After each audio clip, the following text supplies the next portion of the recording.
103's Cork Today podcast. Phone and text lines are currently closed. Good morning, Anneliese. Good morning, Patricia. And you are very welcome. OK, let me go straight into questions that have been coming in for you. This is from Anne. Could you please ask Anneliese? I bought Psyllium Husk recently for constipation. It is vile to take. Can anything be added to it? Talk to me about Psyllium Husk and how vile is it?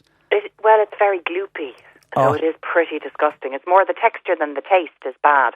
But the best way I find to do it is I add it into a smoothie or I add it into porridge. And actually in porridge you don't notice it at all. And in fact, even a better way of doing it is if you do have porridge in the morning, is to soak it overnight because the psyllium husk will draw a lot of water in. And that's why it works so well in the gut. It does two jobs. One, it is that kind of gel-like soluble fibre. So it can help bring form to a loose stool, but it can help soften a hard stool as well. So it can help with both diarrhea and constipation. And it's great if you've got diverticulitis to make sure that things are not getting stuck in the little pouches. The other thing it's great for as well is that it is a fibre that feeds the beneficial bacteria in our gut. So if you're taking psyllium every day, you're putting the food in that these bacteria need to thrive and survive. So that's another great thing about psyllium husk. But I agree, it's just the texture is absolutely horrible. And if you wanted to take it in capsules, you'd probably need to take about 7 or 8 capsules to kind of get a teaspoon's worth. So that's even worse. So put it into your smoothie. You could add it to orange juice. You could add it into a yogurt. Or the best way to do it really is to put it into your porridge or breakfast cereal in the morning. OK, good luck with that. Somebody else has this ongoing issue of cold sores, reoccurring cold sores on my lips. I keep getting them. Any advice, please? Yeah, so cold sores are caused by the herpes simplex virus. Generally, we pick up that virus mostly when we're small. It's somebody else passes it on, probably by giving you a kiss. And that virus remains with us all of the time, but most of the time it's dormant. And then it can actually reactivate at particular times if you're run down, if your immune system is busy fighting something else, and it takes the eye off the ball of keeping that virus suppressed. So like if you're kind of sickening or if you're fighting a cough or cold. And another big trigger as well is the sunshine.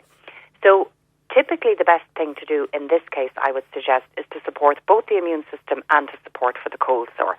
So I would definitely be taking something like a vitamin C, zinc and vitamin D tablet just to put the basics in for immune system. And they're all really, really good as well for skin health.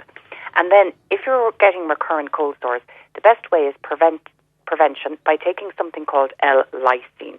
L and then a hyphen L-Y-S-I-N-E. And you need about 1,000 milligrams a day. I love the McCaunter brand because it's capsules and it's just very pure. And if you take 1 capsule a day of that, it should help keep that virus suppressed so that it doesn't come out in a cold sore. And then if you do feel a cold sore coming on, typically people would go, Patricia, for Zavirax, which is an antiviral, but actually I find that unless you catch that really early with Zavirax, it doesn't work. So what I use is something called a biopropolis cream. You can buy it in any health shop, and it definitely, without a doubt, prevents it from getting too big, takes the soreness out of it quicker, and I tend to heal much better without a scar when I use that.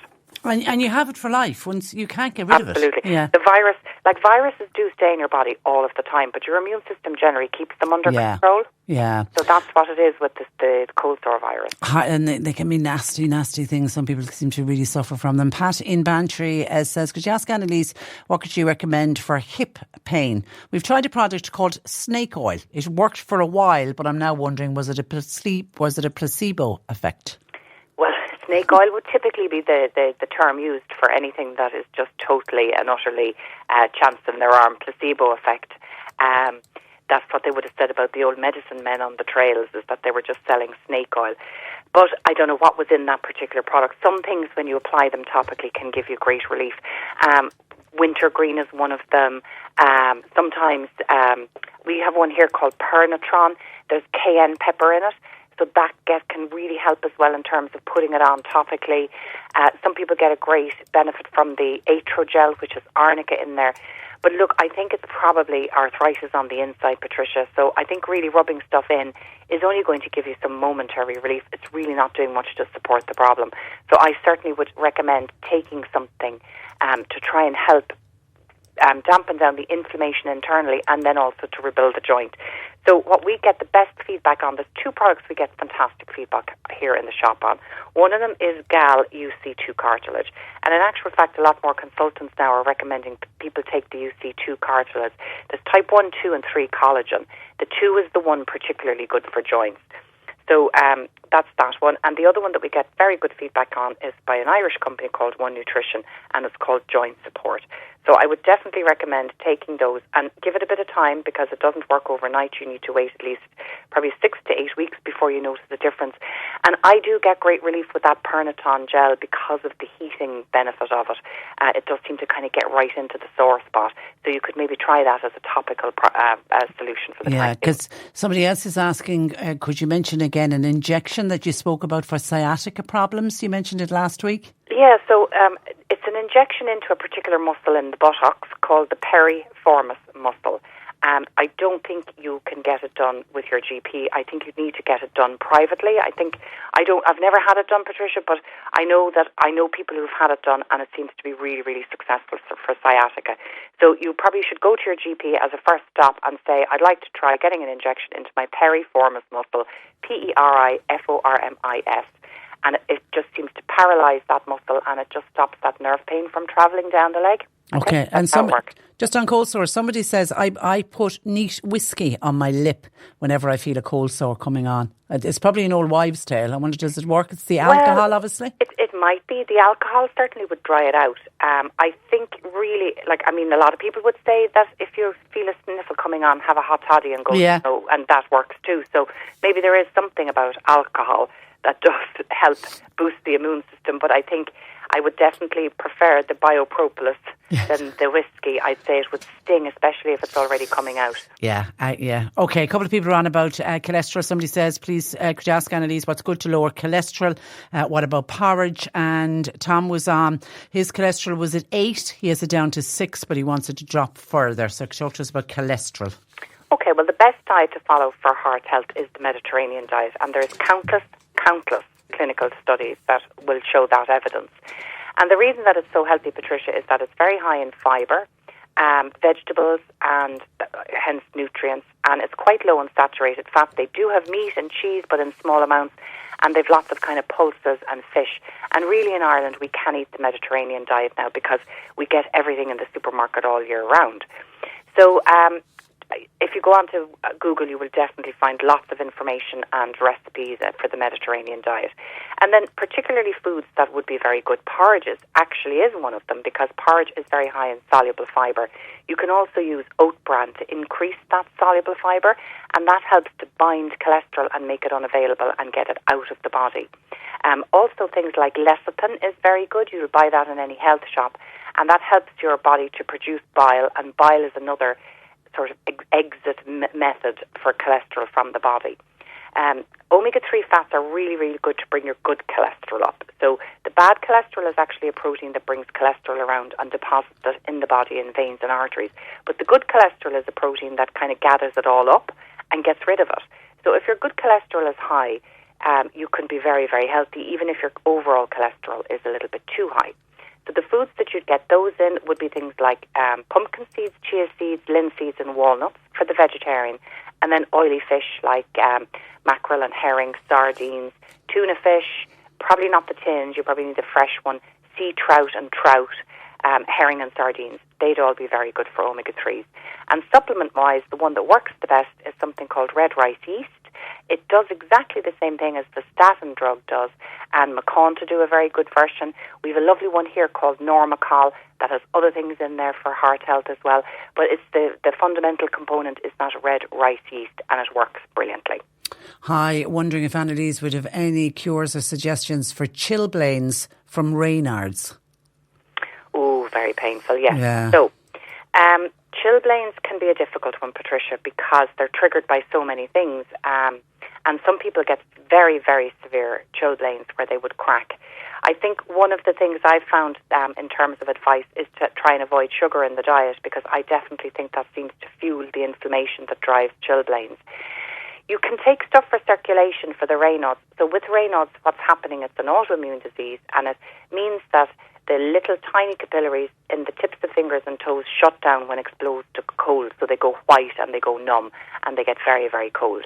So to boost circulation, you're looking at things like hawthorn, garlic, horseradish, cayenne. All of those kind of warming herbs will help improve circulation. The omega-3 fats in a fish oil, they can definitely help as well, in that they can keep the blood flowing beautifully and thinly, so it's its best chance of getting out to the fingertips. Vitamin C is another lovely one as well, always to add for veins and arteries and for skin as well. So you could try a combination of those. The Dr. Dealish Clare Healing Cream can be very relieving to put directly onto the chilblains. And you might also want to try possibly a calendula tincture. Sometimes that can work very well for some people, but it's a bit hit and miss. Okay, Maureen is looking for advice for a 9-month-old baby, runny nose and a cough. What would you recommend? So it's very difficult to get your hands on a natural cough bottle for babies, but Dr. Clare does one. It's called Kinderkind, and it is fantastic. We sell buckets of it every year, and it's safe for a small baby. And you could probably get that if you can't get it locally. You could get it maybe from Dr. Clare. She has an online shop as well. So that's probably the best one that I would recommend. The other thing as well is you can get kind of Snuffle Babe, which is a natural type of a Vaseline with some very gentle lavender and peppermint oil in there, and that can be rubbed into the chest and can give some relief as well. And for some reason, Patricia, I don't know how this works, but it does for babies and adults. If you put a big kind of a smear of Vaseline across the bridge of the nose, it can help keep the airways open. Yeah. I've been doing that for years, and it does. I don't know why, but it does work. John says, hi, I work 12-hour shifts alternating between days and nights every alternate week. Any solution for boosting energy levels and improving diet? God, that's tough, isn't it? Very tough, Patricia, and actually shift work takes a very, very significant toll on our health, because our body actually does an awful lot of stuff at night when it's asleep for that circadian rhythm.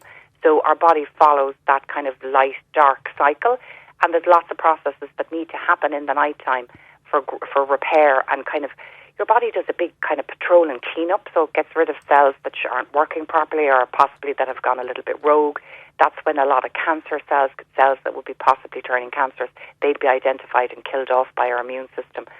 So the nighttime is really important for health, for immune system function, and for disease prevention down the road. Now, when you are in shift work, there's nothing you can do about that. Sometimes you have to work nights. But what is important is to support your system through it.